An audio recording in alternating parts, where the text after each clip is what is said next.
Hallelujah. Praise the Lord Jesus Christ. ದೇವರ ನಾಮಕ್ಕೆ ಮಹಿಮೆ ಆಗಲಿ. ಓಕೆ, ಅಯ್ಯ ಅವರಿಗೆ ಒಂದು ಚಪ್ಪಾಳೆ ಹೊಡೆಯಿರಿ ಎಲ್ಲರೂ.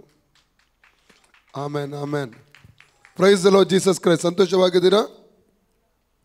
ಪ್ರಾರ್ಥಿಸೋಣ. ಪ್ರೀತಿ ಸ್ವರೂಪನಾದ ನಮ್ಮ ಪರಲೋಕ ತಂದೆ ಯೇಸುವಿನ ಪವಿತ್ರವಾದ ನಾಮದಲ್ಲಿ ಪವಿತ್ರಾತ್ಮನ ಸಹಾಯದೊಂದಿಗೆ ಕರ್ತನೆ ನಿನ್ನ ಪಾದ ಪೀಠಕ್ಕೆ ಬಂದಿದ್ದೇವೆ. ನಿನ್ನ ಬಲವಾದ ಸಾನ್ನಿಧ್ಯ ಕರ್ತನೆ ನಮ್ಮ ಮಧ್ಯದಲ್ಲಿ ಇರುವುದಕ್ಕಾಗಿ ಸ್ತೋತ್ರ ಅಪ್ಪ. ಸಿಕ್ಕಿದಂಥ ಸ್ವಲ್ಪ ಸಮಯದಲ್ಲಿ ನಿನ್ನ ವಾಕ್ಯವನ್ನು ಪವಿತ್ರಾತ್ಮನ ಮೂಲಕ ಡೆಲಿವರಿ ಮಾಡುವ ಕೃಪೆ ತೋರಿಸು. ನನಗೆ ಗೊತ್ತಿಲ್ಲ ಕರ್ತನೆ, ಏನು ಮಾತಾಡಬೇಕು, ಹೇಗೆ ಮಾತಾಡಬೇಕು ನನಗೆ ಗೊತ್ತಿಲ್ಲ. ಆದರೆ ಕರ್ತನೆ, ಈ ಸಮಯದಲ್ಲಿ ನೀವು ನಿಲ್ಲಿಸಿದ್ದಿ, ನೀನು ಮಾತಾಡಲಿಕ್ಕಿದ್ದೆ, ಅದಕ್ಕೆ ಸ್ತೋತ್ರ. ಪರಿಶುದ್ಧಾತ್ಮನೇ, ನನ್ನನ್ನು, ನನ್ನ ನಾಲಗೆ, ನನ್ನ ಥ್ರೋಟು ಎಲ್ಲವನ್ನು ನಿನ್ನ ಹಸ್ತಕ್ಕೊಪ್ಪಿಸ್ಕೊಡ್ತಾನೆ ಅಪ್ಪ. ನಾವಿಬ್ಬರು ಸೇರಿ ತಂದೆಯಾದ ದೇವರನ್ನು ಕರ್ತನ ದೇವಸ್ವಾಮಿಯನ್ನು ಮಹಿಮೆ ಪಡಿಸುವ ಮಾನ ಮಹಿಮೆ ಸಸ್ತನೆ ಏಸುನ ಸರಲಿ ತಂದೆಯೇ, ಆಮೇನ್. ಹಲ್ಲೆಲೂಯಾ. ಇವತ್ತಿನ ವಾಕ್ಯದ ತಲೆಬರ ಏನಾಗಿದೆ? ದೈವಿಕವಾದಂಥ ಬಲ. Hallelujah, praise God. ಈ ಲೋಕದಲ್ಲಿ ನೋಡಿ, ನಾವು ಜಕರಿಯ ಪುಸ್ತಕ 4ನೇ ಅಧ್ಯಾಯ 6ನೇ ವಾಕ್ಯವನ್ನು ಓದುವಾಗ ಅಲ್ಲಿ ದೇವರು ಹೇಳುವಂಥ ಒಂದು ಮಾತುಂಟು. ಬಲದಿಂದಲ್ಲ, ಪರಾಕ್ರಮದಿಂದಲ್ಲ, ನನ್ನ ಆತ್ಮನಿಂದಲೇ. ಅದರ ಅರ್ಥ ಏನೆಂದರೆ, ಏನೇ ಇರಲಿ, ಅದು ಸ್ವಲ್ಪ ಇನ್ನು ಇಲ್ಲಿ ಬಂದಾಗ ಅವಮಾನಗಳು, ಕುಗ್ಗಿಸುವಿಕೆಗಳು ಅದೆಲ್ಲ ಮಾತಾಡ್ತಿದ್ರು. ಏನೇ ಇರಲಿ, ಒಂದು ತಿಳ್ಕೋಬೇಕು, ನಮ್ಮ ಸ್ವಂತ ಪ್ರಯತ್ನದಿಂದ ನಾವು ಜಯದ ಜೀವಿತ ಜೀವಿಸ್ಲಿಕ್ಕೆ ಆಗಲ್ಲ. ನಮ್ಮ ಸ್ವಂತ ಪ್ರಯತ್ನದಿಂದ ಸಮಸ್ಯೆಯಿಂದ ಬಿಡುಗಡೆ ಹೊಂದಲಿಕ್ಕೆ ಆಗಲ್ಲ. ಅದಕ್ಕೆ ಬಲದಿಂದಲ್ಲ, ಪರಾಕ್ರಮದಿಂದಲ್ಲ, ನನ್ನ ಆತ್ಮನಿಂದಲೇ. ಯಾವ ಸಮಯದಲ್ಲಿ ದೇವರು ಈ ವಾಕ್ಯವನ್ನು ಹೇಳಿದರು ನೋಡಿ, ನಾವು ಕೋರೆಷನ ಒಂದು ಆಳ್ವಿಕೆ ಸಂದರ್ಭದಲ್ಲಿ ಕೋರೆಷನ ಕುರಿತಾಗಿ ಪ್ರವಾದಿಯಾದ ಏಷಾಯನಿಗೆ ದೇವರು ಹೇಳಿದ ಹಾಗೆ, ಪ್ರವಾದಿಯಾದ ಏಷಾಯನಿಗೆ ದೇವರು ಹೇಳಿದಂತೆ ದೇವರೇನು ಮಾಡಿದ? ಕೆಲವು ವರ್ಷಗಳ ಹಿಂದೆನೇ ದೇವರು ಕೋರೆಷ್ ಎಂಬ ಅರಸನು ಆಡಳಿತಕ್ಕೆ ಅಧಿಕಾರಕ್ಕೆ ಬರ್ತಾನೆ. ಅವನನ್ನು ನಾನು ಅಭಿಷೇಕ ಮಾಡ್ತೇನೆ, ನನ್ನ ಉದ್ದೇಶವನ್ನು ನೆರವೇರಿಸುವುದಕ್ಕಾಗಿ ಎಂಬುದಾಗಿ ದೇವರು ಯೆಶಾಯನ ಪುಸ್ತಕ 44:28, 45ನೇ ಅಧ್ಯಾಯದ 1ರಿಂದ 6 ವಾಕ್ಯದಲ್ಲಿ ನಾವು ಓದುತ್ತೇವೆ. ಕೊನೆಗೆ ದೇವರು ಕೋರೆಷನ ಮೂಲಕ ದೇವ ಜನರನ್ನು ಬಿಡುಗಡೆ ಮಾಡ್ತಾನೆ, ಅವರಿಗೊಂದು ಅವಕಾಶ ಕೊಡ್ತಾನೆ, ಅನುಮತಿ ಕೊಡ್ತಾನೆ. ಅವರು ಬಿದ್ದು ಹೋದಂತಹ ಆಲಯವನ್ನು, ಬಿದ್ದು ಹೋದದ್ದಲ್ಲ, ನೆಬೂಕದ್ನೆಚ್ಚರನ ಮೂಲಕವಾಗಿ ಒಡೆಯಲ್ಪಟ್ಟಂಥ ಆಲಯವನ್ನು ತಿರುಗಿ ಕಟ್ಟುವಂಥ ಒಂದು ಅವಕಾಶ, ಅನುಮತಿಯನ್ನು ಅವರಿಗೆ ಕೊಡ್ತಾನೆ. ಈಗ ಜೆರುಬ್ಬಾಬೆಲ್, ನಾವು 2ನೇ ಅಧ್ಯಾಯದಲ್ಲಿ ಎಜ್ರನ ಪುಸ್ತಕದಲ್ಲಿ 1-2 ವಾಕ್ಯ ಓದೋ ಗೊತ್ತಾಗ್ತದೆ. ಜೆರುಬ್ಬಾಬೆಲ್ ಮಾತ್ರವಲ್ಲ, ನೆಹೆಮೀಯ, ಕೆಲವೊಂದು ನಾಯಕರೆಲ್ಲ ಒಟ್ಟಾಗಿ ಸೇರಿ ಅವ್ರೇನು ಮಾಡ್ತಾ ಇದ್ದಾರೆ? ಈ ಆಲಯ ಕಟ್ಟುವುದಕ್ಕೋಸ್ಕರವಾಗಿ ಹೊರಡ್ತಾರೆ. ಓದಿ, ಸಿಕ್ಕಿದ್ರೆ ಅದು ವಾಕ್ಯ. ಒಂದೆರಡು ಎರಡು ಮಾತ್ರ ಅಲ್ಲ, 1-2 ಸೇದಿ ಓದಿ.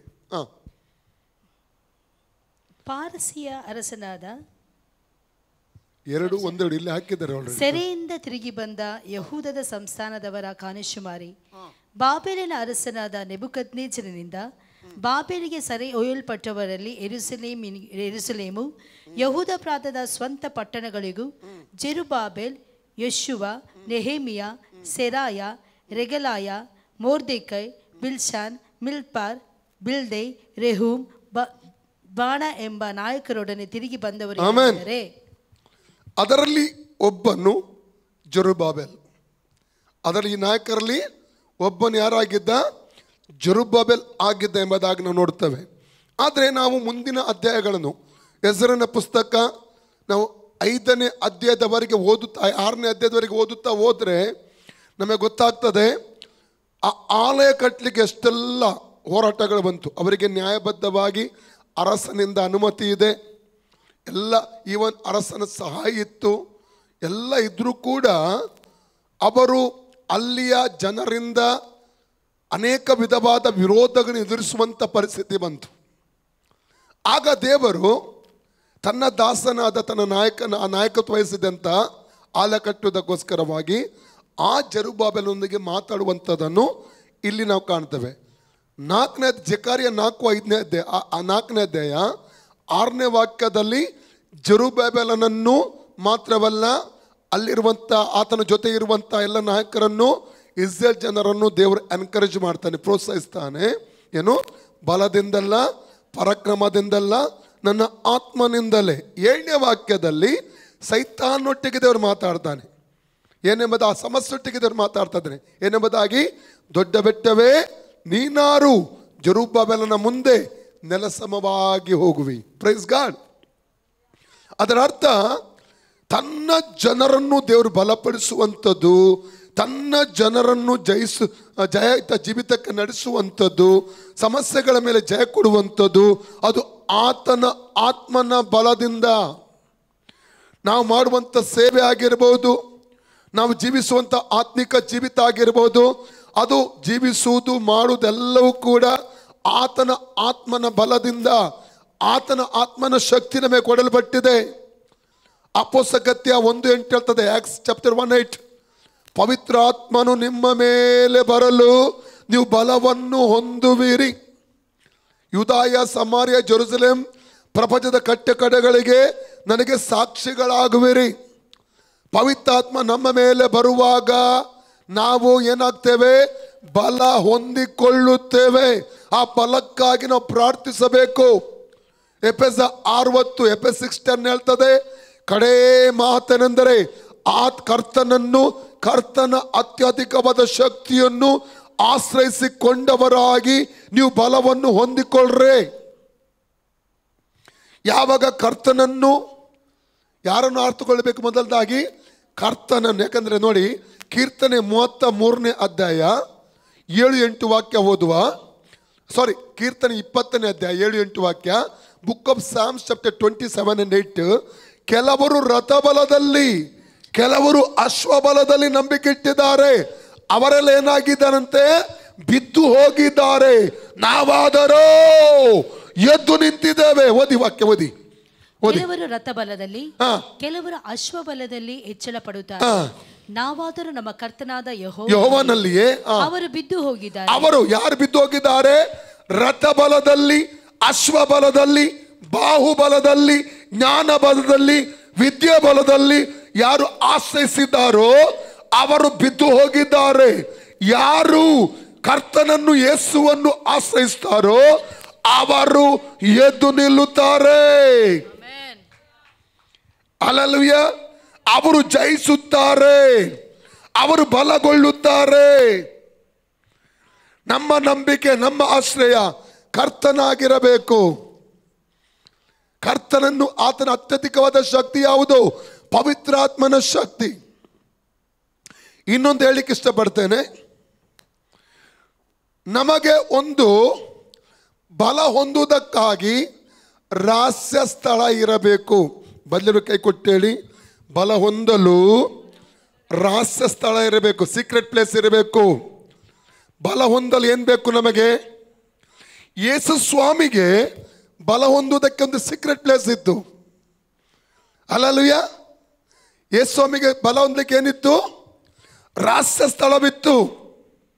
ನೋಡಿ, ಲೂಕನ ಸುವಾರ್ತೆ 1ನೇ ಅಧ್ಯಾಯ 35 ವಾಕ್ಯ ಹೇಳ್ತದೆ, ಮರಿಯಳು ಆ ದೂತನ ಬಳಿ ಕೇಳ್ತಾಳೆ, ಇದು ಹೇಗೆ ಆಗುತ್ತದೆ ಅಂತ ಹೇಳಿದಾಗ ದೂತ ಹೇಳ್ತಾನೆ, ಪರಾತ್ಪರನ ಶಕ್ತಿಯ ನೆರಳು ನಿನ್ನ ಮೇಲೆ ಬೀಳುವುದು, ಆಗ ಹುಟ್ಟುವಂಥ ಶಿಶು ದೇವರ ಮಗನೆನಿಸಿಕೊಳ್ಳುವುದು. ಅಂದರೆ ಪವಿತ್ರಾತ್ಮ ನಿನ್ನ ಮೇಲೆ ಬರುವಾಗ ನೀನು ಗರ್ಭ ಧರಿಸ್ಲಿಕ್ಕೆ ಹೋಗುತ್ತಿ.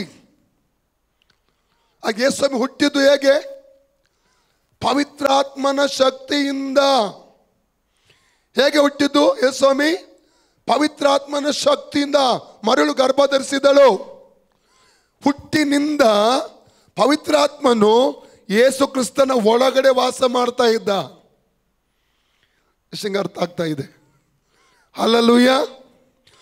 ಆದರೂ ಪವಿತ್ರಾತ್ಮನ ಅಭಿಷೇಕದ ಅವಶ್ಯಕತೆ ಆತನಿಗಿದ್ದು ಕಾರಣ 100% ಮನುಷ್ಯನಾಗಿ ಈ ಲೋಕದಲ್ಲಿ ಆತನು ಜೀವಿಸಬೇಕಾಗಿತ್ತು, ದೇವರಾಗಿ ಅಲ್ಲ. ಕಾರಣ ಮನುಷ್ಯನಾಗಿ ಶಿಲುಬೆಗೆ ಹೋಗಬೇಕಾಗಿತ್ತು. ಮನುಷ್ಯನಾಗಿ ನಮಗೋಸ್ಕರ ಪ್ರಾಣ ಕೊಡಬೇಕಾಗಿತ್ತು, ದೇವರಾಗಿ ಅಲ್ಲ. ಅದಕ್ಕಾಗಿ ಅವನಿಗೆ ಪವಿತ್ರಾತ್ಮನ ಅಭಿಷೇಕದ ಅವಶ್ಯಕತೆ ಇತ್ತು, ದೈವಿಕ ಬಲದ ಅವಶ್ಯಕತೆ ಇತ್ತು. ಇವತ್ತು ಹೊಸ ಒಡಂಬಡಿಕೆ ಸಭೆ ಬಲ ಹೊಂದುವುದು ಹೇಗೆ ಗೊತ್ತುಂಟ? ಪವಿತ್ರಾತ್ಮನ ಶಕ್ತಿಯಿಂದ. ಪವಿತ್ರಾತ್ಮ ಅಭಿಷೇಕ ಇಲ್ಲದಿದ್ರೆ ನಾವು ಜಯಶಾಲಿಗಳಾಗಿ ಜೀವಿಸ್ಲಿಕ್ಕೆ ಆಗಲ್ಲ, ಜಯದ ಜೀವಿತ ಜೀವಿಸ್ಲಿಕ್ಕೆ ಆಗಲ್ಲ. ಶೋಧನೆ ಇದೆ, ವೇದನೆ ಇದೆ, ನೋವು ಇದೆ, ಸಮಸ್ಯೆ ಇದೆ, ದುಃಖ ಇದೆ, ಹಿನ್ನಡೆ ಇದೆ, ನಾಚಿಕೆ ಇದೆ, ಅವಮಾನ ಇದೆ. ಇವೆಲ್ಲರ ಮಧ್ಯದಲ್ಲಿ ಜಯಶಾಲಿಗಳಾಗಿ ನಾವು ನಿಲ್ಬೇಕಾದ್ರೆ, ಜಯಶಾಲಿಗಳಾಗಿ ಜೀವಿಸಬೇಕಾದ್ರೆ ಪವಿತ್ರಾತ್ಮನ ಅಭಿಷೇಕ ಮಾತ್ರ ಸಾಧ್ಯ. ಅದಕ್ಕೆ ಸಭೆಗೆ ಆತ್ಮನ ಅಭಿಷೇಕ ಒಳಪಟ್ಟದ್ದು. ಹಲ್ಲೆಲೂಯಾ. ಮುಂದಕ್ಕೆ ನಾವು ನೋಡ್ತೇವೆ, ಲೂಕನ ಸುವಾರ್ತೆ 3ನೇ ಅಧ್ಯಾಯ 21-22 ವಾಕ್ಯ ಓದಿ. ಅಲ್ಲಿ ನಾವು ನೋಡ್ತೇವೆ, ಎಲ್ಲರೂ ದೀಕ್ಷಾಸ್ನಾನ ತೆಗೆದುಕೊಂಡಿರಲಾಗಿ ಯೇಸು ಕೂಡ ಸ್ಥಾನಕ್ಕೆ ಹೊಂದಿದ ಬಳಿಗೆ ಏನು ಮಾಡ್ತಾನೆ? ದೀಕ್ಷಾಸ್ನಾನ ತೆಗೆದುಕೊಳ್ಳುವುದಕ್ಕಾಗಿ ಬರ್ತಾನೆ. ದೀಕ್ಷಾ ತೆಗೆದುಕೊಂಡು ಮೇಲಕ್ಕೆ ಬಂದಾಗ ಆತನು ಪ್ರಾರ್ಥಿಸುತ್ತಿರುವಾಗ, ಪ್ರಾರ್ಥನೆ ಮಾಡ್ತಾ ಇದ್ದ, ಪವಿತ್ರಾತ್ಮನು ದೇಹಕಾರವಾಗಿ ಆತ ಪಾರಿವಾಳದ ಹಾಗೆ ಆತನ ಮೇಲೆ ಇಳಿದ. ಆಗ ತಂದೆಯಾದ ದೇವರ ಮೆಚ್ಚುಗೆಯ ವಾರ್ತೆ ಕೇಳ್ತಾ ಇದೆ. ಓದಿ ಲೂಕ್ 3:21-22. ಜನರೆಲ್ಲ ದೀಕ್ಷಾಸ್ನಾನ ಮಾಡಿಸಿಕೊಂಡಾಗ ಯೇಸು ಸಹ ಸ್ನಾನ ಮಾಡಿಸಿಕೊಂಡು ಪ್ರಾರ್ಥನೆ ಮಾಡುತ್ತಿರುವಲ್ಲಿ ಆಕಾಶವು ತೆರೆಯಿತು ಮತ್ತು ಪವಿತ್ರಾತ್ಮನು ದೇಹಾಕಾರವಾಗಿ ಪಾರಿವಾಳದ ಹಾಗೆ ಆತನ ಮೇಲೆ ಇಳಿದನು. ಆಗ ನೀನು ಪ್ರಿಯನಾಗಿರುವ ನನ್ನ ಮಗನು, ನಿನ್ನನ್ನು ನಾನು ಮೆಚ್ಚಿದ್ದೇನೆ ಎಂದು ಆಕಾಶವಾಣಿ ಆಯಿತು. ಆಮೆನ್. ಇಲ್ಲಿ ಸೀಕ್ರೆಟ್ ರಹಸ್ಯವನ್ನು ತಿಳ್ಕೊಳ್ತೇವೆ. ಯೇಸು ಸ್ವಾಮಿ ಎಲ್ಲರೂ ದೀಕ್ಷೆ ತೆಗೆದುಕೊಳ್ಳುವಾಗ ಆತನು ಕೂಡ ದೀಕ್ಷೆ ತೆಗೆದುಕೊಳ್ತಾ ಇದ್ದಾನೆ. ನೀರಿನಲ್ಲಿ ಮುಳುಗಿ ತೆಗೆದುಕೊಳ್ಳುವ ದೀಕ್ಷಾಸ್ನಾನ ಅತಿ ಪ್ರಾಮುಖ್ಯವಾದದ್ದು, ಇಂಪಾರ್ಟೆಂಟ್. ರಕ್ಷಣೆ ಹೊಂದಿದ ಪ್ರತಿಯೊಂದು ದೇವಜನರು ನೀರಲ್ಲಿ ಮುಳುಗಿ ದೀಕ್ಷಾಸ್ನಾನ ತೆಗೆದುಕೊಳ್ಳಬೇಕು. ಎರಡನೇದಾಗಿ ನಾವು ನೋಡ್ತೇವೆ, ನೀರಿಂದ ಆತನು ಮೇಲಕ್ಕೆ ಬಂದ ನಂತರ ಏನ್ ಮಾಡಿದ? ಅವನು ಪ್ರಾರ್ಥಿಸಿದ. ಪ್ರಾರ್ಥನೆ ಮಾಡುವ ಅಭ್ಯಾಸ ಆತನಿಗಿತ್ತು ಅಂತ ಇದರಿಂದ ತಿಳ್ಕೊಳ್ತೇವೆ ನಾವು. ಅಪೊಸ್ತಲಕೃತ್ಯ 2ನೇ ಅಧ್ಯಾಯದಲ್ಲಿ 1-4 ವಾಕ್ಯದಲ್ಲಿ, ಪಂಚಶತಮ ದಿನದಲ್ಲಿ 120 ಶಿಷ್ಯರ ಮೇಲೆ ಪವಿತ್ರಾತ್ಮನ ಅಭಿಷೇಕ ಇಳೀತಾ ಇದೆ. ಇದು ಲೂಕ 24:49 ಪ್ರಕಾರ ಕರ್ತನ ವಾಗ್ದಾನವಾಗಿತ್ತು. ಯೇಸು ಏನು ಹೇಳಿದ? ಲೂಕ 24:49, ಲೂಕ್ 24:49 ತಂದೆ ಮಾಡಿದಂಥ ವಾಗ್ದಾನಕ್ಕಾಗಿ ಓದಿ, ಮೇಡನ ಲೋಕದ ಶಕ್ತಿಯಿಂದ ಕರ್ತನಿಗೆ ಒದಿಸುವವರೆಗೆ. ಓದಿ, ಹೀಗೋ ನನ್ನ ತಂದೆಯು ವಾಗ್ದಾನ ಮಾಡಿದ್ದನ್ನು ನಿಮಗೆ ಕಳಿಸಿಕೊಡುತ್ತೇನೆ. ದೇವರು ಮೇಲನ ಲೋಕದಿಂದ ನಿಮಗೆ ಶಕ್ತಿಯನ್ನು ಒದಿಸುವ ತನಕ. ಮೇಲಿನ ಲೋಕ ಏನು ಒದಿಸುವವರೆಗೆ? ಶಕ್ತಿಯನ್ನು ಎಲ್ಲರಡಿ ದೇವರು ಮೇಲನ ಲೋಕದಿಂದ ಶಕ್ತಿಯನ್ನು ಒದಿಸುವವರೆಗೆ ಏನ್ ಮಾಡಬೇಕು? ಕಾಯಬೇಕು. ಕಾಯಬೇಕೆಂದ್ರೆ ಅರ್ಥ ಏನು? ಪ್ರಾರ್ಥನೆಯೊಂದಿಗೆ ಕಾಯಬೇಕು. ಪ್ರಾರ್ಥನೆಯೊಂದಿಗೆ ಕಾಯಬೇಕು. ಪ್ರಾರ್ಥನೆ ಪ್ರಾರ್ಥನೆ ಪ್ರಾರ್ಥನೆ ಪ್ರಾರ್ಥನೆ ಪ್ರಾರ್ಥನೆ ಇಲ್ಲದೆ ಏನಿಲ್ಲ, ಯಾವುದೇ ಆಶೀರ್ವಾದ ಇಲ್ಲ. ಎಲ್ಲ ರೆಡಿ. ಎಲ್ಲ ಆಶೀರ್ವಾದಗಳ ಬೀಗದ ಕೈ ಪ್ರಾರ್ಥನೆಯಾಗಿದೆ. ಪುನಃ ಹೇಳಿ, ಎಲ್ಲ ಆಶೀರ್ವಾದಗಳ ಬೀಗದ ಕೈ ಪ್ರಾರ್ಥನೆಯಾಗಿದೆ. ಅಪೊಸ್ತಲಕೃತ್ಯ 1:13-14 ವಾಕ್ಯ ಓದಿ. ಆಕ್ಟ್ಸ್ 1:13-14. ಅವ್ರು ಏನ್ ಮಾಡ್ತಾ ಇದ್ರು? ಸತತವಾಗಿ 10 ದಿವಸಗಳ ಯೇಸು 10 ದಿವಸ ಅಂತ ಹೇಳಿಲ್ಲ, ಯೇಸು ಕಾಯಬೇಕು. ಕಾಯುವುದೆಂದ್ರೆ ಅರ್ಥ ಏನು? ರೇಮೇಕೆ ಸೆಕೆರೆ ಬಲತೋ. ಓಕೆ, ಅಲ್ಲಿ ಒಂದು ಬರಲಿಟ್ಟು ಏಷ್ಯಾ 40:27-31 ವಾಕ್ಯಕ್ಕೆ ಬರುವ. ಐಸಿಯಾ 44:27-31. ಯಾಕೋಬೇ ಇಸ್ರಾಯೇಲೇ, ನನ್ನ ಮಾರ್ಗವು ಯೆಹೋವನಿಗೆ ಮರೆಯಾಗಿದೆ. ನನಗೆ ಸಿಕ್ಕಬೇಕಾದ ನ್ಯಾಯವು ನನ್ನ ದೇವರ ಲಕ್ಷ್ಯಕ್ಕೆ ಬಿದ್ದಿಲ್ಲವಲ್ಲ ಎಂದು ಯಾಕೆ ಅಂದುಕೊಳ್ಳುತ್ತಿ? ನೀನು ಗ್ರಹಿಸಲಿ. ಒಂದು ಹೇಳ್ಬೇಕಾ, ಯೇಸು ಸ್ವಾಮಿಯ ಮರಣದ ನಂತರ ಅನೇಕ ಅವಮಾನ ಅವರು ಅನುಭವಿಸಿದ್ರು. ಯೋಧ್ಯರು ಅವರನ್ನು ಕೂಡ ಹುಡುಕ್ತಾ ಇದ್ರು ಸಾಯಿಸುವುದಕ್ಕಾಗಿ.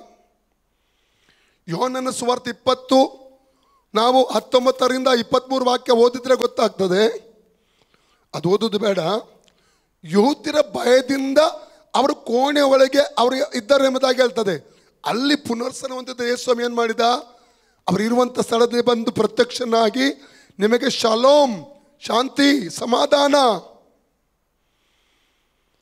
ಧೈರ್ಯಪಡಿಸಿದ ಅವರನ್ನು ನೋಡ್ತೇವೆ ನಾವು. ಅದಕ್ಕೆ ಇಲ್ಲಿ 27ನೇ ವಾಕ್ಯ ಹೇಳುತ್ತದೆ, ಭಯದೊಂದಿಗೆ ನಿರಾಶೆಯೊಂದಿಗೆ ಇದ್ದಂಥ ಆ ಶಿಷ್ಯರು ಏನು ಮಾಡ್ತಾ ಇದ್ರು? ಪ್ರಾರ್ಥನೆ ಮಾಡ್ತಾ ಇದ್ರು. ಮುಂದೆ ಓದಿ. ನೀವು ಗ್ರಹಿಸಲಿಲ್ಲವೋ, ಕೇಳಲಿಲ್ಲವೋ, ಯೆಹೋವನ ನಿರಂತರ ದೇವರು. ಹಲ್ಲೆಲೂಯಾ. ಎಲ್ಲರಡಿ, ಯೆಹೋವನು ನಿರಂತರ ದೇವರು, ಆತನು ನನ್ನ ತಂದೆಯಾಗಿದ್ದಾನೆ. ಪುನಃ ಹೇಳಿ, ಯೆಹೋವನು ನಿರಂತರ, ನಿತ್ಯ ನಿತ್ಯಕ್ಕೂ ದೇವರಾಗಿದ್ದಾನೆ. ಆತನು ನನ್ನ ತಂದೆ, ಆತನು ನನ್ನ ತಂದೆ. ಯೇಸು ಕ್ರಿಸ್ತನು ನಿತ್ಯಕ್ಕೂ ದೇವರಾಗಿದ್ದಾನೆ. ಆತನು ನನ್ನ ತಂದೆಯಾಗಿದ್ದಾನೆ. ಆತನು ನನ್ನ ಕರ್ತನಾಗಿದ್ದಾನೆ. ಆತನು ನನ್ನ ಒಡೆಯನಾಗಿದ್ದಾನೆ.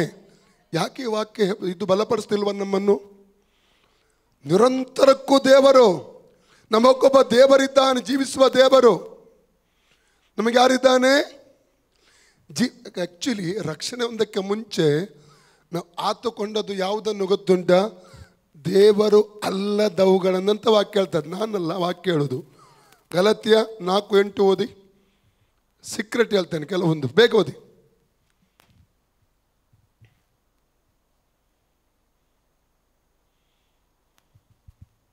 ಪೂರ್ವಕಾಲದಲ್ಲಿ ನೀವು ದೇವರ ಜ್ಞಾನವಿಲ್ಲದವರಾಗಿ. ಪೂರ್ವಕಾಲ ಅಂದ್ರೆ ಯಾವ ಕಾಲ? ರಕ್ಷಣೆ ಹೊಂದಕ್ಕೆ ಮುಂಚಿನ ಕಾಲ. ದೇವರ ಜ್ಞಾನವಿಲ್ಲದವರಾಗಿ. ಯಾವ ಜ್ಞಾನ ಇಲ್ಲದವರಾಗಿ? ದೇವರ ಜ್ಞಾನ ಇಲ್ಲ. ನನಗೂ ಕೂಡ ಗೊತ್ತಿರಲಿಲ್ಲ. ನಾನು ಕ್ರೈಸ್ತ ಕುಟುಂಬದಲ್ಲಿ ಒಂದು ರೋಮನ್ ಕ್ಯಾಥೋಲಿಕ್ ಕುಟುಂಬದಲ್ಲಿ ಹುಟ್ಟಿ ಬೆಳೆದವನು ನಾನು.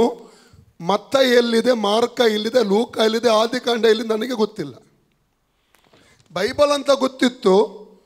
ಲೈಫಲ್ಲಿ ಒಂದು ಸಲ ಓಪನ್ ಮಾಡೋದು ಬಿಡಿ, ಮುಟ್ಲಿಲ್ಲ ನಾನು ಬೈಬಲ್. ಅದ್ರ ಇಂಪಾರ್ಟೆಂಟ್ ನಮಗೆ ಯಾರು ಕಲಿಸ್ಲಿಲ್ಲ. ಅದರಿಂದ ದೈವ ಜ್ಞಾನ ಏನು ಅಂತ ನಮಗೆ ಗೊತ್ತಿರಲಿಲ್ಲ. ಓಕೆ, ಮುಂದೆ ಹೋದೆ. ದೇವರಲ್ಲದವುಗಳಿಗೆ ಅಧೀನರಾಗಿದ್ದೀರಿ. ಯಾವುದಕ್ಕೆ ಅಧೀನರಾಗಿದ್ದೀರಿ? ದೇವರಲ್ಲದವುಗಳಿಗೆ ಅಧೀನರಾಗಿದ್ದೀರಿ. ಯಾವಾಗ? ಪೂರ್ವ ಕಾಲದಲ್ಲಿ ದೇವರು ಅಲ್ಲದವುಗಳಿಗೆ, ದೇವರಿಗೆ ಅಲ್ಲ, ದೇವರಲ್ಲದವುಗಳಿಗೆ ಅಧೀನರಾಗಿದ್ದೀರಿ. ನಾವು ಯಾವುದಕ್ಕೆ ಅಧೀನರಾಗಿದ್ದೆವು? ದೇವರಲ್ಲದವರಿಗೆ ದೇವರೆಂದು ನಂಬಿಕೊಂಡು ಅಧೀನರಾಗಿದ್ದೆವು. ಎಷ್ಟು ಅರ್ಥ ಆಗ್ತಾ ಇದೆ? ಓರಾಮಕ್ಕ ಸೆಕ್ರೆ ಬಲ ತುರ್ಯ. ಎಲ್ಲರೂ ಹೇಳಿ, ಯೇಸು ಕ್ರಿಸ್ತನು ನಿರಂತರ ದೇವರು, ಯೆಹೋವನು ನನ್ನ ತಂದೆ ಆಗಿದ್ದಾನೆ, ನಿರಂತರ ದೇವರು. ಇದು ನಮ್ಮನ್ನು ಬಲಪಡಿಸ್ತಾ ಇಲ್ವ ಈ ವಾಕ್ಯ? ನಿರಂತರ ದೇವರು. ನಮಗೊಬ್ಬ ದೇವರಿದ್ದಾನೆ, ಜೀವಿಸುವ ದೇವರಿದ್ದಾನೆ, ಬಿಡುಗಡೆ ಕೊಡುವ ದೇವರಿದ್ದಾನೆ, ಜಯ ಕೊಡುವ ದೇವರಿದ್ದಾನೆ, ಬಲಪಡಿಸುವ ದೇವರು. ಅದಕ್ಕೆ ಪೌಲ ಒಂದು ಮಾತು ಹೇಳ್ತಾನೆ, ಫಿಲಿಪ್ಪಿ 4:13. ಏನು ಹೇಳ್ತದೆ? ಫಿಲಿಪ್ಪಿ 4:13, ನನ್ನನ್ನು ಬಲಪಡಿಸುವಾತನಲ್ಲಿ ಇದ್ದುಕೊಂಡು ಎಲ್ಲಕ್ಕೂ ಎಲ್ಲ ಮಾಡಲು ಶಕ್ತನಾಗಿದ್ದೇನೆ. ಎಲ್ಲರೂ ಹೇಳಿ ನೋಡುವ, ನನ್ನನ್ನು ಬಲಪಡಿಸುವ ಕ್ರಿಸ್ತನಲ್ಲಿದ್ದುಕೊಂಡು ಎಲ್ಲಕ್ಕೂ ಎಲ್ಲ ಮಾಡಲು ಶಕ್ತನಾಗಿದ್ದೇನೆ. ನಮ್ಮನ್ನು ಬಲಪಡಿಸುವಾತನು ಎಲ್ಲಿದ್ದಾನೆ? ನಮ್ಮೊಳಗಿದ್ದಾನೆ. ಯಾರಾತನು? ಕರ್ತನಾದ ಯೇಸು ಸ್ವಾಮಿ. ಕರ್ತನಾದ ಯೇಸು ನಮ್ಮ ಒಳಗೆ ವಾಸ ಮಾಡ್ತಾ ಇದ್ದಾನೆ. ಆತನು ನಮ್ಮನ್ನು ಬಲಪಡಿಸುತ್ತಾನೆ. ಹಲ್ಲೆಲೂಯಾ. ಓಕೆ, ಏಷ್ಯಾ 40ಕ್ಕೆ ಬನ್ನಿ. ಐಸಾ 40.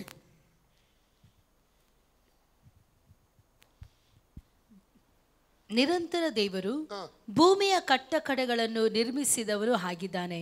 ಒಂದೇ ಮಾತು ಹೇಳ್ಬೇಕಾ? ಸೃಷ್ಟಿಕರ್ತನು.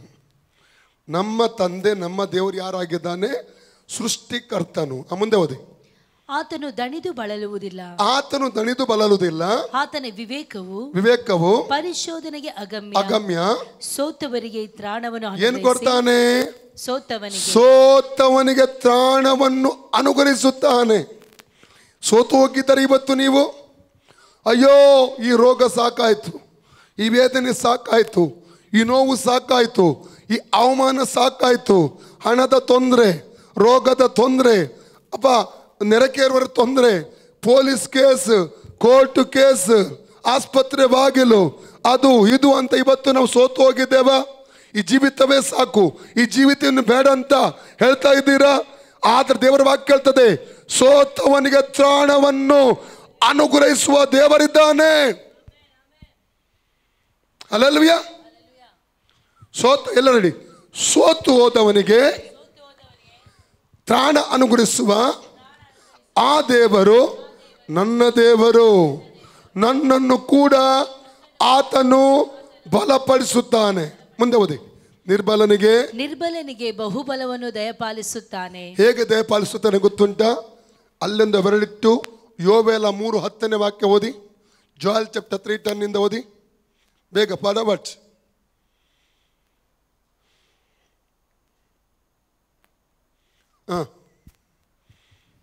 3:10 3:10 ಅಂತ ಹೇಳಿದೆ. 2:10 ಹೇಳಿದ್ನ? 2:10 ಹೇಳಿದ್ದ ನಾನು. 3:10 ಓದಿ. ನಿಮ್ಮ ಗುಳಗಳನ್ನು ಕುಲುಮೆಗೆ ಹಾಕಿ ಕತ್ತಿಗಳನ್ನಾಗಿಯೂ ಕುಡುಗೋಲುಗಳನ್ನು ಬರ್ಜಿಗಳನ್ನಾಗಿಯೂ ಮಾಡಿರಿ. ಈಗ ದುರ್ಬಲನು ಶೂರನೆಂದುಕೊಳ್ಳಲಿ. ದುರ್ಬಲನು ಶೂರನೆಂದು ಕೊಳ್ಳಲಿ. ಎಲ್ಲರೂ ಹೇಳಿ, ನಾನು ಕರ್ತನಾದ ಯೇಸು ಕ್ರಿಸ್ತನಲ್ಲಿ ಶೂರನಾಗಿದ್ದೇನೆ. ಭಯದೊಂದಿಗೆ ನಿಂತ ಮಿದ್ಯಾನರ ಭಯದೊಂದಿಗೆ ದ್ರಾಕ್ಷೆ ಆಲೆಯ ಮರೆಯಲ್ಲಿ ಗೋಧಿ ಬಡಿತಿದ್ದಂಥ ಆ ಗಿದ್ಯೋನನಿಗೆ ಬಂದು ದೂತ ನೀಡಿದಂಥ ಮಾತೇನು ಗೊತ್ತುಂಟ? ಪರಾಕ್ರಮಶಾಲಿಯೇ. ನ್ಯಾಯಸ್ಥಾಪಕರು 6:11-15 ವಾಕ್ಯದಲ್ಲಿ ಓದುತ್ತೇವೆ. 15ನೇ ಅವನು ಹೇಳಿದ, ನಾನು ಕುಲಹೀನ, ಅಂದರೆ ನಾನು ಕುಲಹೀನ, ಕನಿಷ್ಠ ನನ್ನ ಮನೆ. 15ನೇ ವಾಕ್ಯ ಹೇಳ್ತದೆ, ಹೋಗು, ಈ ನಿನ್ನ ಬಲದಿಂದ ವೈರಿಗಳನ್ನು ಸದೆ ಬಡಿಯುವೆ. ನಾವು ಬಲಹೀನರಲ್ಲ, ನಾವು ಬಲಶಾಲಿಗಳು, ಆತ್ಮದಲ್ಲಿ ಬಲ ಹೊಂದಿದವರು. ಓಕೆ, ಮುಂದೆ ಬನ್ನಿ, ಅಲ್ಲಿ ಹೋಗಿ. Isaiah 40:22 continue. ನಿರ್ಬಲನಿಗೆ ಬಹುಬಲವನ್ನು ದಯಪಾಲಿಸುತ್ತಾನೆ. ಯುವಕರು ದಣಿದು ಬಳಲುವರು, ತರುಣರು ಸೊರಗಿ ಮುಗ್ಗರಿಸುವರು. ಯೆಹೋವನನ್ನು ನಿರೀಕ್ಷಿಸುವವರು ಯಾರು?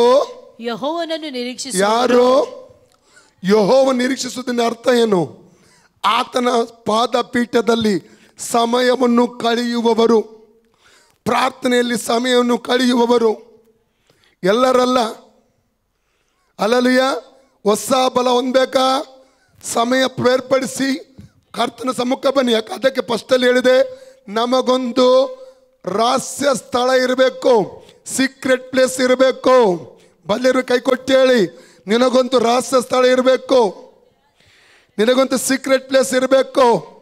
ದೇವರನ್ನು ಸಂಧಿಸುವಂತ, ದೇವರೊಟ್ಟಿಗೆ ಸಂಬಂಧ ಬೆಳೆಸುವಂತ, ಪ್ರಾರ್ಥನೆಯೊಂದಿಗೆ ಮುಂದೆ ಹೋಗುವಂತ ಆ ಸೀಕ್ರೆಟ್ ಯಾರಿಗೆಲ್ಲ ಆ ಸೀಕ್ರೆಟ್ ಪ್ಲೇಸ್ ಇರ್ತದೋ ಅವರು ಪ್ರತಿಯೊಂದು ಕ್ಷಣದಲ್ಲಿಯೂ ಹೊಸ ಬಲ ಹೊಂದಿಕೊಳ್ಳುತ್ತಾರೆ. ರಮಕ ಸೆಕ್ರೆ ಬಲ ತುರಿಯಂದ. ಯಾವ ಸಮಸ್ಯೆ, ಯಾವ ನೋವು, ಯಾವ ವೇದನೆ, ಯಾವ ಹೋರಾಟ ಅವರನ್ನು ಕುಗ್ಗಿಸ್ಲಿಕ್ಕೆ ಆಗಲ್ಲ. ಅವರೆಲ್ಲದರ ಮೇಲೆ ಜಯಶಾಲಿಗಳಾಗಿ ನಿಲ್ತಾರೆ. ಮುಂದೆ ಓದಿ. ಹೊಸ ಬಲವನ್ನು ಹೊಂದುವರು, ಹದ್ದುಗಳಂತೆ ರೆಕ್ಕೆಗಳನ್ನು ಚಾಚಿಕೊಂಡು ಏರ್ತಾರೆ. ಹೇಗೆ? ಒಂದು ಲೆವೆಲಿಂದ ಇನ್ನೊಂದು ಲೆವೆಲ್ಗೆ. ಬಯಲಿ ಕೈಲಿ ಬದಲೂರಿಗೆ ಕೈ ಕೊಟ್ಟು ಹೇಳಿ, ಒಂದು ಲೆವೆಲಿಂದ ಇನ್ನೊಂದು ಲೆವೆಲ್ಗೆ ಹೋಗ್ತೇವೆ ನಾವು. ಏರುವುದೆಂದ ಅರ್ಥ ಏನು? ಆತ್ಮ ಹದ್ದು ಹೇಗೆ ಮೇಲೆ ಮೇಲೆ ಮೇಲೆ ಹೋಗುತ್ತದೋ ನಾವು ಮಂಡಲಗಳನ್ನು ದಾಟಿ ಹೋಗ್ತೇವೆ, ಆತ್ಮಿಕ ಮಂಡಲಗಳನ್ನು ದಾಟಿ ಹೋಗುತ್ತೇವೆ. ರಮಕ ಸೆಕರಿ ಬಲ, ಬಲವನ್ನು ಹೊಂದುತ್ತಾ ಬಲವನ್ನು ಹೊಂದುತ್ತಾ ಬಲವನ್ನು ಹೊಂದುತ್ತಾ ಮೇಲೆ ಮೇಲೆ ಮೇಲೆ ಆತ್ಮಿಕ ರೆಲ್ಮಲ್ಲಿ, ಆತ್ಮಿಕ ಮಂಡಲದಲ್ಲಿ ಸಂಚರಿಸುತ್ತೇವೆ. ಏರ್ತಾ ಹೋಗ್ತೇವೆ, ಏರ್ತಾ ಹೋಗ್ತೇವೆ. ರೋಕೋಮಕ ಸೆಕೆರಿ ಬಲ ತರಬ ರಿಮೇಕೆ ಸೆಕ್ರೆಂದಲ ಬಾತುರ್ಯ ರಬಲಕ ಸೆಕ್ರೆ ಬಲಬ ರೋಕೋ ರಿವಕ ಸಂದೆ. ಹಾಲೆಲೂಯ. ಹದ್ದುಗಳನ್ನು ಚಾಚಿಕೊಂಡು, ಓಕೆ, ರೆಕ್ಕೆಗಳನ್ನು ಚಾಚಿಕೊಂಡು ಏರುವರು. ಓಡಿ ಓಡಿ ದಣಿಯರು, ಓಡಿ ದಣಿಯರು, ದಣಿಯರು. ದಣಿವಿಲ್ಲ, ಆಯಸ್ಸಾಗಲ್ಲ. ಎಷ್ಟೇ ಓಡಿದರು, ಎಷ್ಟೇ ಸೇವೆ ಮಾಡಿದರು, ಓ ರಬಕ ಶಂದಲೋ, ಹೊಸ ಬಲ ಸಿಗ್ತಾನೆ ಇರ್ತದೆ. ಸೀಕ್ರೆಟ್ ಏನು? Secret place. ಹೇಳಿ, ನಿನ್ನ ಬಲದ ಸೀಕ್ರೆಟ್ ಪ್ಲೇಸ್, ನಿನ್ನ ಬಲದ ರಹಸ್ಯ ಸ್ಥಳ. ಹೇಳಿ, ರಹಸ್ಯ ಸ್ಥಳ ಅಲ್ಲೇ, ಅದೇ ಅಲ್ಲಿಂದಲೇ ಬಲ ಬರುವುದು. ಅಲ್ಲಿಂದಲೇ ನೋಡಿ, ಯೇಸು ಸ್ವಾಮಿಯ ಬಗ್ಗೆ ಓದುವಾಗ, ಯೇಸು ಸೇವೆ ಮಾಡುವಾಗ ಆತನಿಂದ ಒಂದು ಶಕ್ತಿ ಬಂದು ರೋಗಿಗಳನ್ನು ಸೌಖ್ಯಪಡಿಸ್ತಿತ್ತು. ಹೌದಾ? ಎಲ್ಲಿಂದ? ಆತನಿಂದ ಒಂದು ಶಕ್ತಿ ಬಂದು ಪುನಃ ಹೋಗಿ ಪ್ರಾರ್ಥನೆ ಮಾಡ್ತಾ ಇದ್ದ. ಬೆಳಿಗ್ಗೆ ಸಾಯಂಕಾಲ ಬೆಟ್ಟ ಅರಣ್ಯ ಎಲ್ಲ ಕಡೆ ಹೋಗಿ ಏನು ಮಾಡ್ತಾ ಇದ್ದ? ಪ್ರಾರ್ಥನೆ ಮೇಲೆ ಬಲ ಹೊಂದ್ತಾ ಇದ್ದ. ಓದಿ ಲೂಕ್ 5:17, ಲೂಕ್ 5:17. ಬೇಗ. ಒಂದಾನೊಂದು ದಿನದಲ್ಲಿ ಆತನು ಉಪದೇಶ ಮಾಡುತ್ತಿರಲು ಗಲಿಲಾಯ ಯೂದಾಯಗಳ ಎಲ್ಲಾ ಗ್ರಾಮಗಳಿಂದಲೂ ಯೆರೂಸಲೇಮಿನಿಂದಲೂ ಬಂದಿದ್ದ ಫರಿಸಾಯರು ನ್ಯಾಯಶಾಸ್ತ್ರಿಗಳು ಆತನ ಹತ್ತಿರ ಕೂತುಕೊಂಡಿದ್ದರು. ಗುಣ ಮಾಡುವುದಕ್ಕೆ ಕರ್ತನ ಶಕ್ತಿಯು ಆತನಲ್ಲಿತ್ತು. 6:19, 6:19, ಲೂಕ್ 6:19. ಮತ್ತು ಆತನಿಂದ ಶಕ್ತಿ ಹೊರಟು ಎಲ್ಲರನ್ನು ವಾಸಿ ಮಾಡುತ್ತಿದ್ದರಿಂದ ಆ ಗುಂಪಿನ ಜನರೆಲ್ಲ ಶಕ್ತಿ ಹೊರಟು ಎಲ್ಲರನ್ನು ವಾಸಿ ಮಾಡುತ್ತಿದ್ದರಿಂದ ಆ ಗುಂಪಿನ ಜನರೆಲ್ಲ ಆತನನ್ನು ಮುಟ್ಟುವುದಕ್ಕೆ ಪ್ರಯತ್ನ ಮಾಡಿದರು. 5:17 ಗುಣ ಮಾಡುವುದಕ್ಕೆ ಆತನಲ್ಲಿ ಶಕ್ತಿ ಇತ್ತು. 5:16 ಓದಿ ನೋಡುವ. ಏನ್ ಮಾಡ್ತಾ ಇದ್ದ ಅವನು? ಆತನಾದರೂ ಅರಣ್ಯ ಪ್ರದೇಶಗಳಿಗೆ ಏನ್ ಮಾಡ್ತಾ ಇದ್ದ? ಅರಣ್ಯ ಪ್ರದೇಶಗಳಿಗೆ ಹೋಗಿ ದೇವರ ಪ್ರಾರ್ಥನೆಯನ್ನು ಮಾಡುತ್ತಿದ್ದನು. 17 ವಾಕ್ಯ. ಒಂದಾನೊಂದು ದಿನದಲ್ಲಿ ಆತನು ಉಪದೇಶ ಮಾಡುತ್ತಿರಲು ಗಲಿಲಾಯ ಯೂದಾಯಗಳ ಎಲ್ಲಾ ಗ್ರಾಮಗಳಿಂದಲೂ ಯೆರೂಸಲೇಮಿನಿಂದಲೂ ಬಂದಿದ್ದ ಫರಿಸಾಯರು ನ್ಯಾಯಶಾಸ್ತ್ರಿಗಳು ಆತನ ಹತ್ತಿರ ಕೂತುಕೊಂಡಿದ್ದರು. ಗುಣ ಮಾಡುವುದಕ್ಕೆ ಕರ್ತನ ಶಕ್ತಿ. ನಿನ್ನ ಬಲದ ರಹಸ್ಯ ಗೊತ್ತಾ? ಸೀಕ್ರೆಟ್ ಪ್ಲೇಸ್ ರಹಸ್ಯ. ಎಲ್ಲ ರೆಡಿ. ನಿನ್ನ ಶಕ್ತಿ ಏನು ರಹಸ್ಯ ಗೊತ್ತಾ? Secret place. ಯೇಸು ಸ್ವಾಮಿಯ ಸೀಕ್ರೆಟ್ ಪ್ಲೇಸ್ ಅರಣ್ಯ, ಬೆಟ್ಟ, ಅಲ್ಲಿ ಮುಂಜಾನೆ ಪ್ರಾರ್ಥನೆ, ಇಡೀ ರಾತ್ರಿ ಪ್ರಾರ್ಥನೆ, ಅಲ್ಲಿತ್ತು ಆತನ ಬಲ. ಅಲ್ಲರಿಯ 6:19 ಓದಿದ್ದೇವೆ ನಾವು, ಆಯ್ತಲ್ಲ? 8:44, ಲೂಕ್ 8:44, 8:44. ಆಕೆಯು ಒಬ್ಬರಿಂದಲೂ ಗುಣ ಹೊಂದಲಾರದೆ ಇದ್ದಳು. ಆಕೆ ಇಂದಿನಿಂದ ಬಂದು ಆತನ ಉಡುಪಿನ ಗೊಂಡೆಯನ್ನು ಮುಟ್ಟಿದಳು. ಮುಟ್ಟುತ್ತಲೇ ಆಕೆಯ ರಕ್ತ ಹರಿಯುವುದು ನಿಂತಿತು. ಆಗ ಯೇಸು, ನನ್ನನ್ನು ಮುಟ್ಟಿದವರಾರು ಎಂದು ಕೇಳಿದನು.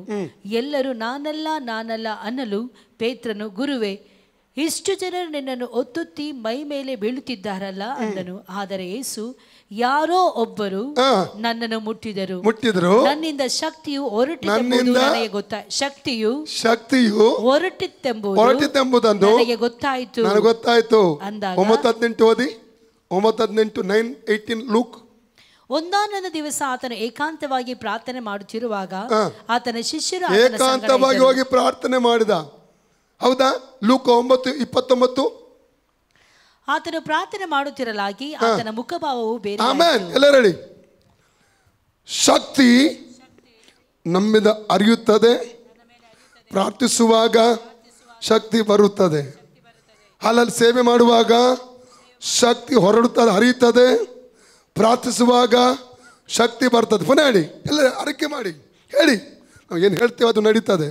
ಹೇಳಿ, ಪ್ರಾರ್ಥಿಸುವಾಗ ಶಕ್ತಿ ಬರುತ್ತೆ, ಸೇವೆ ಮಾಡುವಾಗ ಶಕ್ತಿ ಹರಿಯುತ್ತೆ. ಪುನಃ ಹೇಳಿ, ಪ್ರಾರ್ಥನೆ ಮಾಡುವಾಗ ಶಕ್ತಿ ಬರುತ್ತೆ. ಹಾಲು ಸೇವೆ ಮಾಡುವಾಗ ಶಕ್ತಿ ಹರಿಯುತ್ತೆ. ಒರ್ರಪ್ಪ, ಇದೆ ಸೀಕ್ರೆಟ್.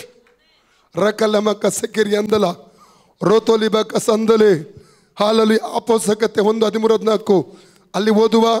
ಅಲ್ಲಿ ನಾವು ನಿಲ್ಲಿಸಿದೆವು. ಏನು ಹೇಳ್ತಾರೆ? 120 ಶಿಷ್ಯರು ಪಂಚಶತಮ ದಿವಸದ ಮುಂಚೆ ಸತತವಾಗಿ 10 ದಿನಗಳ ಕಾಲ ಅವರು ಪ್ರಾರ್ಥನೆ ಮಾಡ್ತಾ ಇದ್ರು. ಕಾರಣ ಯೇಸು ಹೇಳಲಿಲ್ಲ 5 ದಿವಸ ಪ್ರಾರ್ಥಿಸಿ, 8 ದಿವಸ ಪ್ರಾರ್ಥಿಸಿ, 10 ದಿವಸ ಪ್ರಾರ್ಥಿಸಿ ಅಂತ ಯೇಸು ಹೇಳಲಿಲ್ಲ. ಅವರು ಶಕ್ತಿಗೋಸ್ಕರ ಕಾಯ್ತಾ ಇದ್ದರು. ಶಕ್ತಿ ಹೊಂದುವವರೆಗೆ ಅವರಿಗೆ ಅಪ್ಪಣೆ ಆಗಿತ್ತು, ನೀವು ಯೆರೂಸಲೇಮಿನಲ್ಲಿ ಕಾಯಬೇಕೆಂಬುದಾಗಿ. ಅವರು ಪ್ರಾರ್ಥಿಸ್ತಾ ಕಾಯ್ತಾ ಇದ್ದರು. ರಿಮಕ ಶಂದಲೆ ಓದಿಯ ವಾಕ್ಯವನ್ನು. ಅವರು ಅಲ್ಲಿಗೆ ಬಂದು ತಾವು ಇರುತ್ತಿದ್ದ ಮೇಲಂತಸ್ತಿಗೆ ಹೋದರು. ಯಾರ್ಯಾರೆಂದರೆ ಪೇತ್ರ, ಯೋಹಾನ, ಯಾಕೋಬ, ಆಂದ್ರೆಯ, ಫಿಲಿಪ, ತೋಮ, ಬರ್ತಲೋಮಾಯ, ಮತ್ತಾಯ, ಆಲ್ಫಾಯನ ಮಗ ಯಾಕೋಬ, ಮತಾಭಿಮಾನಿ ಅನಿಸಿಕೊಂಡ ಸೀಮೋನ, ಯಾಕೋಬನ ಯೂದ ಇವರೆಲ್ಲರೂ ಏಕಮನಸ್ಸಾಗಿ ದೇವರ ಪ್ರಾರ್ಥನೆಯಲ್ಲಿ ನಿರತರಾಗಿದ್ದರು. ಕೆಲವು ಮಂದಿ ಹೆಂಗಸರು ಯೇಸುವಿನ ತಾಯಿಯಾದ ಮರಿಯಳು ಸಮೇತ, ಯೇಸುವಿನ ತಾಯಿ ಮರಿಯಳು ಕೂಡ ಅಭಿಷೇಕಕ್ಕಾಗಿ ಶಿಷ್ಯರೊಂದಿಗೆ ಸೇರಿ ಪ್ರಾರ್ಥನೆ ಮಾಡ್ತಾ ಇದ್ದಾಳೆ. ಎಷ್ಟು ವಿಧೇಯತೆ ನೋಡಿ. ಅವಳು ಯೇಸುವಿಗೆ ವಿಧೇಯಳಾಗಿದ್ದಳು. ಅವಳು ತಂದೆ ದೇವರಿಗೆ ವಿಧೇಯಳಾಗಿ, ಯಾರು? ಮರಿಯಳು. ಅವಳು ಪ್ರಾರ್ಥನೆ ಮಾಡ್ತಾ ಅಭಿಷೇಕಕ್ಕೋಸ್ಕರ ಶಿಷ್ಯರೊಂದಿಗೆ ಸೇರಿ ಪ್ರಾರ್ಥಿಸ್ತಾ ಇದ್ದಾಳೆ. ಅವಳಿಂದ, ಮರಿಯಳಿಂದ ನಾವು ಕಲಿಯಬೇಕು. ಅವಳಿಗೆ ದಾಹ ಇತ್ತು, ಅವಳಿಂದ ನಾವು ಕಲಿತುಕೊಳ್ಬೇಕು. ಮರಿಯಳಿಂದ ಒಳ್ಳೆ ಮಾದರಿ. ಓಕೆ, ಮುಂದೆ ಓದಿ. ಆಯ್ತಲ್ಲ, 14. ಓಕೆ ನೋಡಿ, ಅವರು ಸತತವಾಗಿ 10 ದಿನ ಪ್ರಾರ್ಥನೆ ನಂತರವಾಗಿ ಏನಾಯ್ತು? ಆತ್ಮನ ಶಕ್ತಿ. ಅಪೊಸ್ತಲರ 2:1-4 ವಾಕ್ಯ ಓದಿ. ಆಕ್ಟ್ಸ್ 2:1-4. ಅಪೊಸ್ತಲರ 2:1-4. ಇಲ್ಲ ಮೈಕ್ ಕೊಡಿ, ಅಲ್ಲಿ ವಾಯ್ಸ್ ಕೊಡಿ. ಪಂಚಾಶತಮ ದಿನದ ಹಬ್ಬವು ಬಂದಿರಲಾಗಿ ಅವರೆಲ್ಲರೂ ಏಕ ಮನಸ್ಸಿನಿಂದ ಒಂದೇ ಸ್ಥಳದಲ್ಲಿ ಕೂಡಿದ್ದರು. ಆಗ ಬಿರುಗಾಳಿ ಬೀಸುತ್ತದೋ ಎಂಬಂತೆ ಪಕ್ಕನೆ ಆಕಾಶದೊಳಗಿನ ಒಂದು ಶಬ್ದ ಉಂಟಾಗಿ ಅವರು ಕೂತಿದ್ದ ಮನೆಯನ್ನೆಲ್ಲ ತುಂಬಿಕೊಂಡಿತು. ಅದಲ್ಲದೆ ಉರಿಯಂತಿದ್ದ ನಾಲಿಗೆಗಳು ವಿಂಗಡಿಸಿಕೊಳ್ಳುವ ಹಾಗೆ ಅವರಿಗೆ ಕಾಣಿಸಿ ಅವರಲ್ಲಿ ಒಬ್ಬೊಬ್ಬರ ಮೇಲೆ ಒಂದೊಂದಾಗಿ ಕೂತುಕೊಂಡವು. ಆಗ ಅವರೆಲ್ಲರೂ ಪವಿತ್ರಾತ್ಮ ಭರಿತರಾಗಿ ಆ ಆತ್ಮ ತಮಗೆ ನುಡಿಯುವ ಶಕ್ತಿಯನ್ನು ಕೊಡುವ ಪ್ರಕಾರ ಬೇರೆ ಬೇರೆ ಭಾಷೆಗಳಿಂದ ಮಾತಾಡುವುದಕ್ಕೆ ಪ್ರಾರಂಭಿಸಿದರು. ನೋಡಿ, ಸೀಕ್ರೆಟ್ ಪ್ರಾರ್ಥನೆ. ಶಕ್ತಿದು ಸೀಕ್ರೆಟ್ ಏನು? ಪ್ರಾರ್ಥನೆ. ನಾನು ಇದನ್ನು ಸೀಕ್ರೆಟ್ ಪ್ಲೇಸ್ ವಿಷಯದಲ್ಲಿ ಬರುವ ದಿನಗಳ ನಿಮ್ಮೊಟ್ಟಿಗೆ ಮಾತಾಡ್ತೇನೆ. ನಾನು ಇಲ್ಲಿಗೆ ನಿಲ್ಲಿಸ್ತೇನೆ, ಯಾಕಂದರೆ ನಾನು ಅಯ್ಯಗೆ ಹೇಳಿದ್ದು ಇವತ್ತು ಸ್ವಲ್ಪ ವಾಯ್ಸ್ಗೆ ರಶ್ ಸಿಗ್ತಾರೆ, ನೀವು ಕೊಡಿ ಎಂಬುದಾಗಿ. ಅವರು ನನಗೆ ಕೊಟ್ಟು ಬಿಟ್ಟರು ಮೈಕನ್ನು. ಅಲ್ಲಲ್ಲಿ ಇದನ್ನು ಮುಂದುವರಿಸಬಹುದು, ಆದರೆ ಈಗ ಬೇಡ. ಅದು ಒಂದು ತಿಳ್ಕೊಳ್ಳಿ, ದೇವರು ನಮ್ಮ ಬಲಪಡಿಸಕ್ಕೆ ಇಷ್ಟಪಡ್ತಾನೆ. ಒಬ್ಬ ಸೇವಕರು ಬಂದು ಪ್ರವಾದನೆ ಹೇಳಿ, ಪ್ರವಾದನೆ ಕೇಳಿಕೊಂಡು ಮನೆಗೆ ಹೋದ ಮೇಲೆ ನಾವು ಕೂಟದಲ್ಲಿ ಭಾಗವಹಿಸದೆ, ಪ್ರಾರ್ಥನೆಯಲ್ಲಿ ಭಾಗವಹಿಸದೆ, ಪ್ರಾರ್ಥನೆ ಮಾಡದೆ ನಾವು ವಾಗ್ದಾನ ನಮ್ಮ ಜೀವಿತ ನೆರವೇರಿಸಿಕೊಳ್ಳುವುದಕ್ಕೆ ಆಗುವುದಿಲ್ಲ, ವಾಗ್ದಾನ ನೆರವೇರುವುದಿಲ್ಲ. ಈ ಕೂಟ, ಉಪವಾಸ ಕೂಟ ಇಟ್ಟಂಥ ಒಂದೇ ಒಂದು ಉದ್ದೇಶ, ಎಲ್ಲರೂ ಬಂದು ಶಕ್ತಿ ಪಡ್ಕೋಬೇಕು, ಬಲ ಪಡ್ಕೋಬೇಕು ದೇವರ ಸಮ್ಮುಖ. ಇದು ಸೀಕ್ರೆಟ್. ಪ್ರವಾದನೆ ಕೇಳಿದ್ದರಿಂದ, ವಾಗ್ದಾನ ಕೇಳಿದ್ದರಿಂದ ಶಕ್ತಿ ಬರುವುದಿಲ್ಲ. ಅಲ್ಲಲ್ಲಯ್ಯ, ಅದು ನೆರವೇರ್ತದಿಲ್ವ ಗೊತ್ತಿಲ್ಲ. ಕಾರಣ ಅವರಿಗೆ ದೇವರಿಗೆ ಬಿಟ್ಟು ಸಂಬಂಧ ಹೇಗಿದೆ ಗೊತ್ತಿಲ್ಲ. ಕೇಳಿದ್ದವರ ಸಂಬಂಧ ಮತ್ತು ದೇವರ ಸಂಬಂಧ ಹೇಗಿದೆ ಗೊತ್ತಿಲ್ಲ.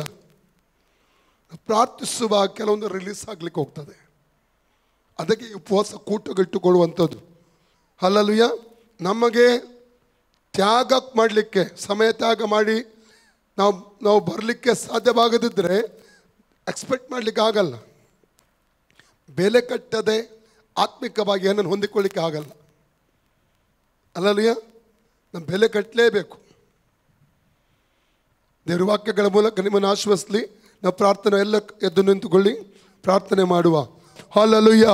ಯೇಸುವಿನ ನಾಮದಲ್ಲಿ ಆತ್ಮನ ಶಕ್ತಿ ಇಲ್ಲಿರುವಂಥ ದೇವಜನರು, ಆನ್ಲೈನ್ ನೋಡುವಂಥ ದೇವಜನರು ಹೊಂದಿಕೊಳ್ಳಲಿ. ನಜರೇತಿನ ಯೇಸು ನಾಮದಲ್ಲಿ ಪವಿತ್ರ ಆತ್ಮನ ಅಭಿಷೇಕವನ್ನು ಅವರ ಮೇಲೆ ರಿಲೀಸ್ ಮಾಡ್ತಾ ಇದ್ದಾನೆ. ಒಂದು ವೇಳೆ ಕಷ್ಟ, ದುಃಖ, ವೇದನೆ, ನೋವುಗಳ ಮಧ್ಯದಲ್ಲಿ ದಾಟಿ ಹೋಗ್ತಾ ಇರಬಹುದು, ಇದರ ಮಧ್ಯದಲ್ಲಿ ಜಯಶಾಲಾಗಿ ನಿಲ್ಲುವುದು ಹಾಗೆ ಆ ಶಕ್ತಿಯನ್ನು ಅವರ ಮೇಲೆ ಯೇಸುವಿನ ಹೆಸರು ರಿಲೀಸ್ ಮಾಡ್ತಾ ಇದ್ದೇನೆ. ರಮಕ ಇವತ್ತಿನಿಂದ ಕರ್ತನೆ ಒಂದು ತೀರ್ಮಾನ ತಗೊಳ್ಳಿ. ಒಂದು ಸೀಕ್ರೆಟ್ ಪ್ಲೇಸ್ ಅವರಿಗೋಸ್ಕರವಾಗಿ ಅವರು ಸಿದ್ಧ ಮಾಡಿಕೊಂಡು ಆ ಸೀಕ್ರೆಟ್ ಪ್ಲೇಸಲ್ಲಿ ಅವರು ಕರ್ತನೆ ನಿನ್ನೊಂದಿಗೆ ಸಂಬಂಧ ಬೆಳೆಸಲು ಬಲ ಹೊಂದಿಕೊಳ್ಳಲು ಬೇಕಾದ ಕೃಪೆಯನ್ನು ಅವರಿಗೆ ಅನುಗ್ರಹಿಸಬೇಕೆಂಬುದಾಗಿ ನಿನ್ನಲ್ಲಿ ಕರ್ತನೆ ಕೇಳಿಕೊಡ್ತಾ ಇದ್ದೇನೆ ರಾಜ. ರಕಲ ಮಕ ಸೆಕೆರಿ ಅಂದಲು ರೋಕೋತೊರಿಬ್ರಕ ದೇವಜನರು ಬಲಹೀನರಾಗಿರಬಾರದು ಸ್ವಾಮಿ. ದೇವಜನರು ಬಲ ಉಳ್ಳವರಾಗಿ ಲೋಕ ಜೀವಿಸಬೇಕು. ಓರಿಬ ಶತ್ರುವಾದವನ ಮುಂದೆ, ಸೈತಾನನ ಮುಂದೆ ಒಂದು ಬುಲ್ಡೋಸರ್ ಆಗಿ ಏಷ್ಯಾ 41:15-16 ಮೀಕ 4:13 ಪ್ರಕಾರ ಒಂದು ಮೆದುಬಂಡಿಯಾಗಿ ಒಂದು ಬುಲ್ಡೋಸರ್ ಆಗಿ ಇರುವ ಹಾಗೆ ಅವರನ್ನು ಬಲಪಡಿಸಬೇಕಾಗಿ ಕರ್ತನೆ ಕೇಳ್ಕೋತಾನೆ. ಕೆಲವೊಂದನ್ನು ಅಂಧಕಾರ ಮಂಡಲದ ಕೆಲವೊಂದನ್ನು ಕೆಡವುವುದಕ್ಕಾಗಿ, ಕೆಲವೊಂದು ನಾಶ ಮಾಡುವುದಕ್ಕೋಸ್ಕರವಾಗಿ ಅವರನ್ನು ಉಪಯೋಗಿಸಬೇಕಾಗಿ ಕರ್ತನೆ ಕೇಳಿಕೊಳ್ತಾ ಇದ್ದೇನೆ ಸ್ವಾಮಿ. ಯಾವತ್ತು ನಿನ್ನ ಮಕ್ಕಳು ಬಲಹೀನಬಾರದು ಕರ್ತನೆ, ಬಲಹೀನರಾಗಬಾರದು ಸ್ವಾಮಿ. ಬಲ ಹೊಂದಿಕೊಳ್ಳಬೇಕು, ಬಲದೊಂದಿಗೆ ಜೀವಿಸಬೇಕು, ಆತ್ಮಿಕ ಬಲದೊಂದಿಗೆ ಜೀವಿಸಬೇಕು, ಆತ್ಮಿಕ ಶಕ್ತಿಯೊಂದಿಗೆ ಜೀವಿಸಬೇಕಪ್ಪ. ಅವ್ರು ಬಲಪಡಿಸತಕ್ಕಾಗಿ ಸ್ತೋತ್ರ, ಮಾನ ಮಹಿಮೆ ನಿನಗೆ ಸಲ್ಲಿಸ್ತೇನೆ ಯೇಸುವಿನ ಹೆಸರಲ್ಲಿ ತಂದೆ, ಆಮೇನ್. ತಂದೆ ದೇವರ ಪ್ರೀತಿ, ಕರ್ತನ ಯೇಸು ಕ್ರಿಸ್ತನ ಕೃಪೆ, ಪವಿತ್ರಾತ್ಮನ ಐಕ್ಯತೆ, ಅನ್ಯೋನ್ಯತೆ, ಪರಿಪಾಲನೆ ಇಂದಿಗೂ ಎಂದಿಗೂ ಸದಾಕಾಲ ಮೇಲೆ ಜೊತೆಲಿರಲಿ. ಯೇಸು ರಕ್ತಕ್ಕೆ ಜಯ, ಜಯ ಕೊಟ್ಟ ದೇವರಿಗೆ ಹಲ್ಲೆಲೂಯಾ. ಯೇಸು ರಕ್ತದಡಿ ನಾನಿರುವೆ, ಯೇಸು ರಕ್ತದಡಿ ನಾನಿರುವೆ, ಯೇಸು ರಕ್ತದಡಿ ನಾನಿರುವೆ, ನನಗೆ ಯಾವಾಗಲೂ ಜಯ ಜಯವೇ, ನನಗೆ ಕ್ರಿಸ್ತನಲ್ಲಿ ಜಯ ಜಯವೇ. ಆನಿಲ್ಲ ಆನಿಲ್ಲ ಆನಿಲ್ಲ ಆನಿಲ್ಲ ಆನಿಲ್ಲ ಆನಿಲ್ಲ ಆನಿಲ್ಲ ಆನಿಲ್ಲ ಆನಿಲ್ಲ, ನನಗೆ ಯಾವಾಗಲೂ ಜಯ ಜಯವೇ, ನನಗೆ ಕ್ರಿಸ್ತನಲ್ಲಿ ಜಯ ಜಯವೇ. ಯೇಸು ರಕ್ತದಲ್ಲಿ ಜಯ ನಮ್ಮದೇ, ಯೇಸು ವಾಕ್ಯದಲ್ಲಿ ಜಯ ನಮ್ಮದೇ, ಯೇಸು ನಾಮದಲ್ಲಿ ಜಯ ನಮ್ಮದೇ. Hallelujah. Praise the Lord Jesus. God bless you all.